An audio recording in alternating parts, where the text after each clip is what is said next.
Welcome to the Explainer. Today, we're looking at a framework that completely flips the script on how organizations handle cybersecurity.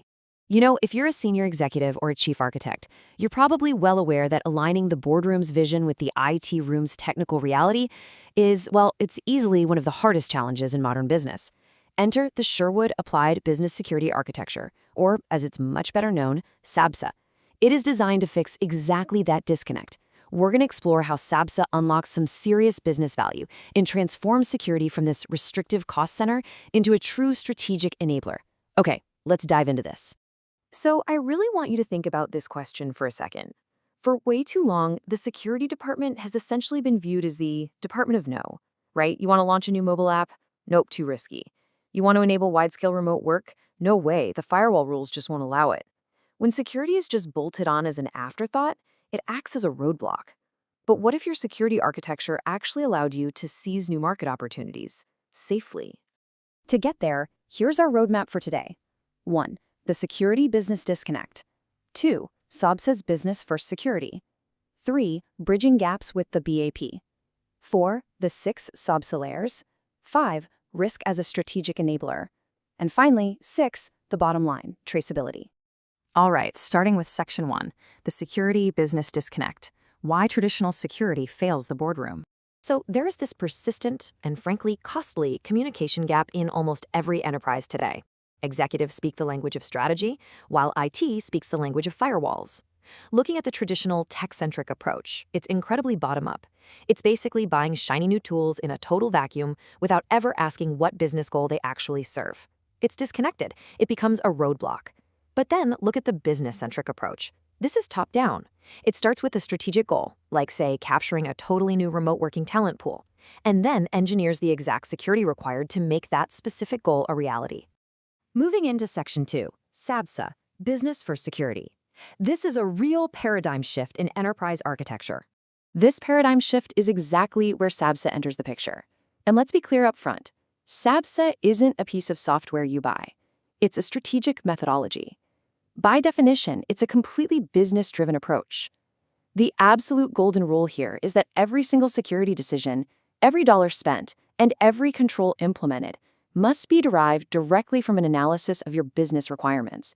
It absolutely does not start with technology. It starts with what the organization is actually trying to achieve. As John Sherwood, the creator of the framework, puts it, architecture means taking a holistic, enterprise-wide view and creating principles, policies, and standards, ensuring consistency of the design approach. And for you chief architects out there, this philosophy is absolutely crucial. You aren't just deploying isolated point solutions here. You're managing a complex, living, breathing enterprise system that has to act cohesively to support the main business mandate.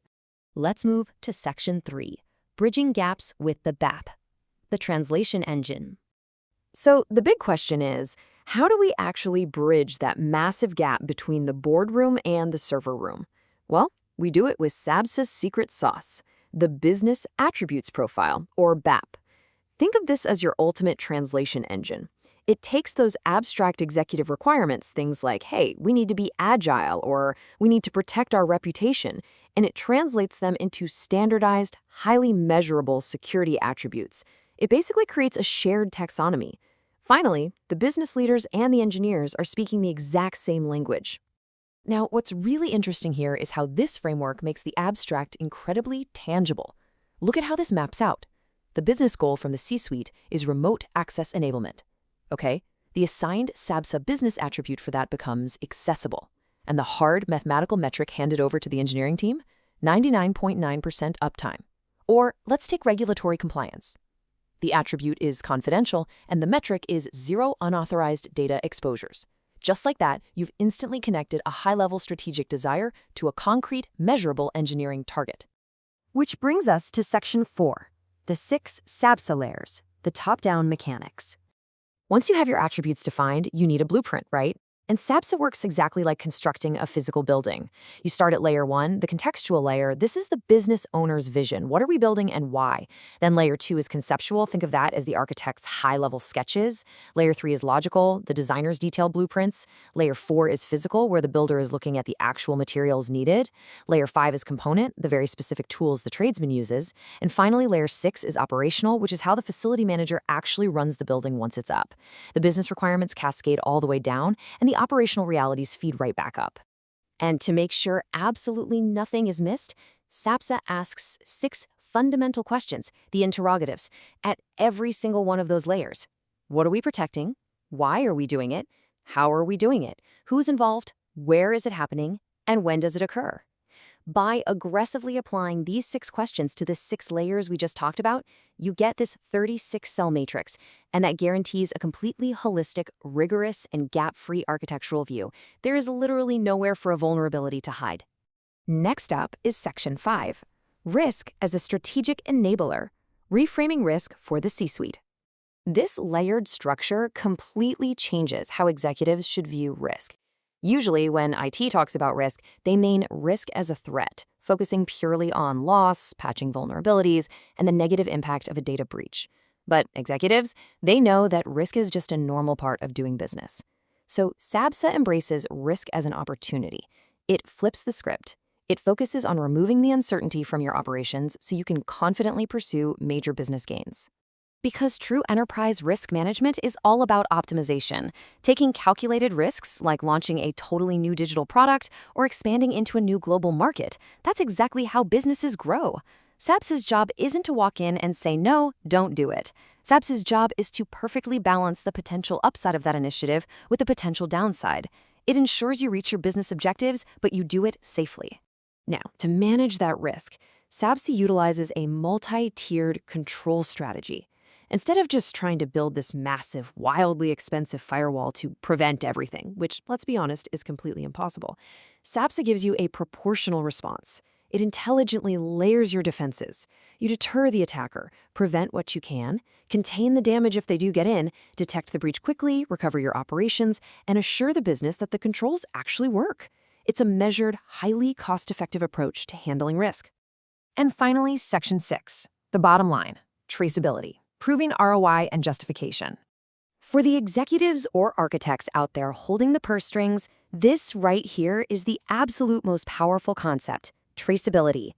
With the SABSA framework, your goal is nothing short of 100% justification for every single security investment in your entire organization. Think about that. No more buying random security tools just because a vendor swore you needed them. It achieves this holy grail through bi-directional traceability. It's a two-way street. Looking from the top down, you trace to ensure that every single executive business requirement is fully protected and met by a specific security control. And looking from the bottom up, you trace to ensure that every single technical component, every software license, every server you buy, is explicitly justified by a high-level business driver. So the crucial point here is the immense measurable value this brings. Traceability gives you clear return on investment and total cost of ownership. It provides totally accountable governance because you know exactly who owns what risk at any given time. It guarantees justifiable security spending, cutting out all those redundant tools you don't need. And it creates a reusable knowledge base for your enterprise. It literally transforms your security architecture from this massive, annoying cost center into a measurable strategic value driver. I want to leave you with this provocative thought to take back to your teams today. Can you currently trace every single dollar spent on your security architecture directly back to a specific strategic business goal? If the answer is no, well, it might be time to stop buying disconnected security tools and start building a business-driven architecture with SABSA. Thanks for joining me on this explainer, and I'll catch you next time.